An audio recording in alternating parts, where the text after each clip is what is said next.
Привет, Сэм, как дела? Привет, у меня все хорошо, спасибо. Я должен говорить по-английски и Английский, да, по-русски. да. Hey Nick, how are you? Хорошо, хорошо, как ты, как дела? Everything's good. Um, uh, everything's going great. We've got great weather here in the United States and in my state of Missouri right now, so I can't Отлично, complain. супер, супер. Я хотел у тебя спросить, как ты изучал русский язык? Потому что, да, ты сейчас говоришь по-английски, но ты очень хорошо говоришь по-русски тоже. Как ты начал изучать? Почему? Можешь сказать? I can speak about that. I started studying Russian in what we call high school here in the United States. So after my eighth year of school, after everyone's eighth year of school, we begin high school. And at my specific high school, there were opportunities to study various foreign languages: Spanish, German, even Latin, И and почему Russian. ты выбрал русский? Почему? To be completely honest, I actually initially decided to choose Spanish because Да. that was really the only foreign language that I had experience with up until that point. And everyone else had the same thought, so they chose Spanish too, which meant that Spanish became full.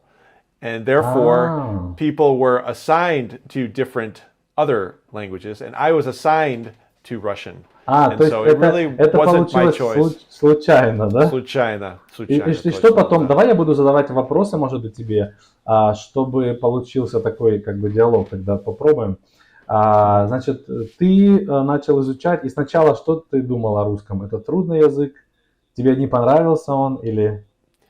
I did like it, but I did also think that it was difficult. Yes, the М, when I saw the Cyrillic alphabet for the first time, it was very strange. I had never seen anything like that, and my teacher at the time, his wife was Russian, and he spent a lot of м. time in Russia, and she would bring in Russian food, and I really liked the Russian food that she brought in, like the golubtsi and the pelmeni and all these other things. So that Супер. kind of kept me engaged and hooked with it, М.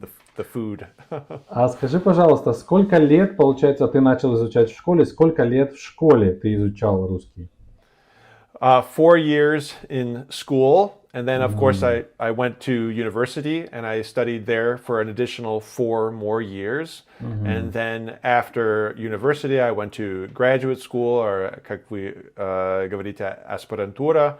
А And почему ты в университете выбрал русский? Почему ты продолжил изучать русский язык после школы?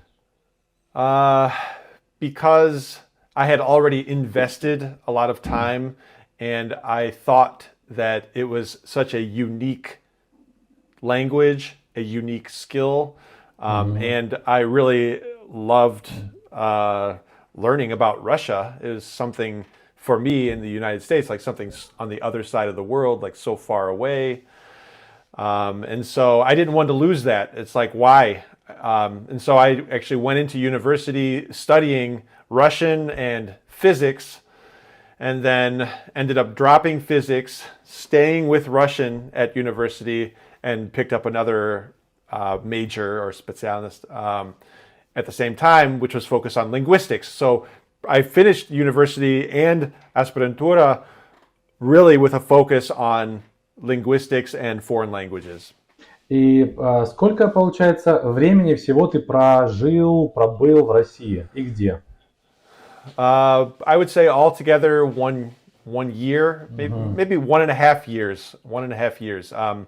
When I was in school, in high school, I spent 2 months, maybe, or 1 or 2 months in Moscow. So I went to М. a school in Moscow as part of an exchange, an обмен. В Москве, В да? Мгм. Москве, да, в Москве. After that, I returned to Moscow and went to Moskovsky Гуманитарный университет в Выкине, in the neighborhood or the area of Vykina outside of Moscow, or in Moscow, I guess. And I studied there for a semester, and I stayed in the общежитие, in the dorm, and went to classes and lived life as a Russian college student. And then that was also in Moscow. And those times I was able to go and study and experience St. Petersburg and some other smaller towns, things like that. Отлично. And then Так. during grad school, I went to Kazan. Kazan was the last one. Если сравнить Казань и Москву, что ты можешь сказать, какой город лучше для тебя, может быть? Well, I think Kazan is smaller than Moscow. To me, Moscow is kind of like the Большой. megapolis, Мегаполис, да? city of Russia. Kazan to me is I don't even like. It seems more historic. What really stands out to me in Kazan is like the religious communities there. Because in Kazan, you have the mecheti, you have the I already forgot in English. What do you say? The Mosques. like the big mosque, and like the history about it. Kazan was the only city I've been to in Russia where it was kind of like there was a different tribe or a different community. Разные этнические группы, да? Right. Yes. And there were many, obviously, Tatars there, Да. and like the history of why they are there was very interesting. So it has a very historical vibe to me. But Супер. I loved both cities. I would go back to either of them if I could in a heartbeat. Отлично. Добро пожаловать. Скажи, пожалуйста, ну и сейчас ты продолжаешь изучать русский язык. Почему ты это делаешь и как? For the same reason. I've invested a lot of time. I still think it's one of my life's grand adventures to get better at Russian and to be able to speak it at higher levels. And I will never stop. I will never stop studying it. How? I take lessons with wonderful teachers like you, Nick. Спасибо. I'm participating in group lessons now, which is very interesting and new. Watching movies, reading articles in Russian on themes or topics that I'm interested in my work life and real life.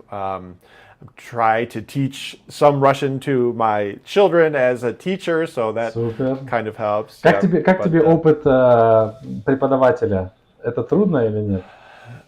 I actually have some experience as a teacher because when I was in grad school, I taught Russian 101 course to Серьезно? American students. Yes. И сколько времени ты преподавал? Это был курс несколько месяцев, несколько недель или как? Нет, на самом деле 2 года. 2 years I taught it. 2 years, yeah. So I just used a Так что a workbook. мы коллеги. We were коллеги, да. I don't think I was that good.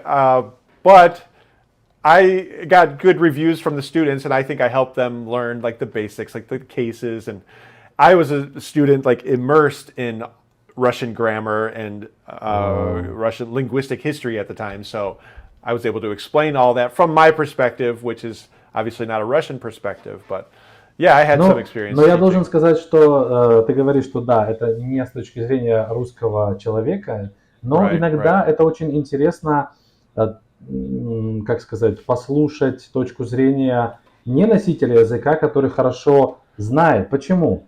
Потому что ты объясняешь те проблемы, с которыми ты сталкивался и через что ты прошел, когда ты изучал русский язык.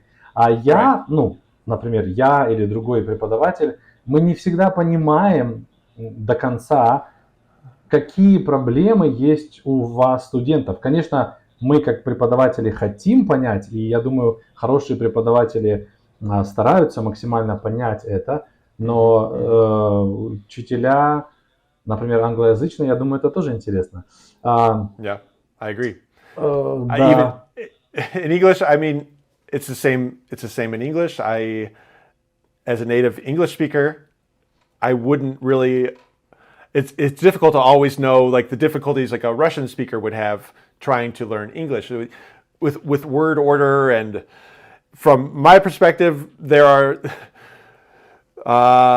vid gлагола for Russians is like very natural. I mean, it's obviously Да, their да, language, right? And in да. English, that is a concept that is very, very foreign. So, and I can sympathize with native English speakers who are trying to learn this, and they look at it the same way I do. They're just like, what is this? Like, what is this? And Да, кстати, so, кстати, yeah. скажи, какие вот самые трудные моменты в русском языке были для тебя, когда ты начинал изучать? At first, it was cases, падежи, because that's also something that English historically had but has lost, which is Да, the declension of all the nouns and adjectives and like changing their function in a sentence. But I was able to get past that. I feel pretty comfortable with that. I still make mistakes, and I will, I'm sure, forever. But I understand at least like which cases create which function in the sentence. извини, я перебью тебя. Как носитель английского языка, как ты думаешь, ну ты вот сказал, что ты выучил падежи и освоил это. Да, это было трудно, но как носитель языка, какая категория грамматическая будет самой трудной для иностранцев? Ну, скажем, для англоязычных иностранцев. I think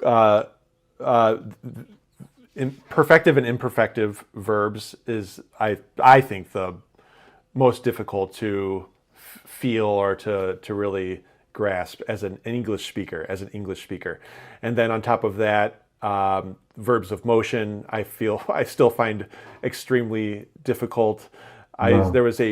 I saw a meme recently, on Instagram, where like on one side it was like English, and it just said go, go, go, go, Да, да, go, да, go, да. go. Я And on the видел. other side it was like all those other ways to say go in Russian. There's like 100, and it's just very funny. It was a joke, but Окей, but yeah, окей, да, я согласен. Я думаю, вот из моего опыта я вижу, что глаголы движения, наверное, самое трудное. yeah, I think so. Виды глагола тоже трудно, но бывает, если достаточно практики, то легче понять, я думаю. Ну, это зависит, наверное, от человека, от его опыта, от опыта изучения языков. Может быть, он And изучал языки, your да. vocabulary. Like often, I think students will only know one variant of the verb. Да, Like they might not know сделать, they might just know делать, and they'll always use делать.